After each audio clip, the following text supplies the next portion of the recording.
ചാപ്റ്ററിന് ഒരു ബുക്ക്ലെറ്റ് ഉണ്ടാകും. അത് വളരെ ക്ലാരിറ്റിയിൽ ഏത് ചാപ്റ്റർ ആയാലും ഒരു ബുക്ക്ലെറ്റ് അതിന്റെ ഫ്രണ്ടിൽ കൃത്യമായി ചാപ്റ്ററിന്റെ പേരുണ്ടാകും. ഞങ്ങൾ ചുമ്മാ ഒരു മെറ്റീരിയൽ പ്രിന്റ് അടിച്ചു കൊടുക്കുകയല്ല, അവരുടെയും കൂടെ കോൺട്രിബ്യൂഷൻ ഇതിലുണ്ടാകും. അതായത് അവർക്ക് എഴുതാനുള്ള സ്പേസ് ഉണ്ടാകും. ബോർഡ് എക്സാം കഴിഞ്ഞാൽ ആ ടോപ്പിക്കിൽ നിന്ന് വരാവുന്ന എൻട്രൻസ് എക്സാമോ സെയിം ടീച്ചർ തന്നെയാണ് പഠിപ്പിക്കുക. ഒരു ദിവസം തീരുന്നത് ഓരോ ടോപ്പിക്ക് പഠിക്കും, ബോർഡ് എക്സാം ചെയ്യും, NCERT ചെയ്യും, എൻട്രൻസ് ചെയ്യും. ഇതെല്ലാം കഴിഞ്ഞാൽ അവർക്ക് വീട്ടിൽ പോയി ചെയ്യാൻ ഹോം അസൈൻമെന്റും ഉണ്ടാവും.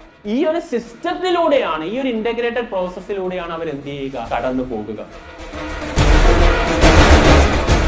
നിങ്ങൾ ഇതുവരെ ഉണ്ടാക്കിയെടുത്ത മാർക്കുകൾക്ക് നിങ്ങൾ മാത്രമാണ് ഉത്തരവാദി എന്ന് നിങ്ങൾ വിചാരിക്കുന്നില്ല. നിങ്ങൾ ഇതുവരെ ഇരുന്ന ക്ലാസ്സിലേക്ക് നിങ്ങളിൽ ഇതുവരെ ഉണ്ടാക്കിയെടുത്ത പാഷനൊക്കെ അതിന്റെ ഉത്തരവാദിത്വം. 17 മാർക്ക് വാങ്ങി +1 ഫിസിക്സിന് തോറ്റിട്ട് 21ാം റാങ്കും വാങ്ങി ജിമ്മറിൽ പഠിക്കുന്ന അഭിഷേകനെ സൈലന്റ് കണ്ടിട്ടുണ്ട്. നമുക്കെന്തില്ലായിരുന്നു എന്ന ആലോചനകളിലല്ല നമ്മുടെ അക്കാഡമിക് ഇയർ ആരംഭിക്കേണ്ടത്. ഇല്ലായ്മകളുടെ കഥ പറയാൻ ഒരുപാടുണ്ടായിരുന്ന കുട്ടികൾ ഒരുപാട് ഇടം പഠിച്ചിരുന്നു എന്നാണ് ഞാൻ നിങ്ങളോട് പറഞ്ഞത്. മറുപടി പറയാനുള്ള വലുപ്പത്തിലേക്ക് അവരിവിടെ നിന്ന് വച്ച് നടക്കുമെന്ന്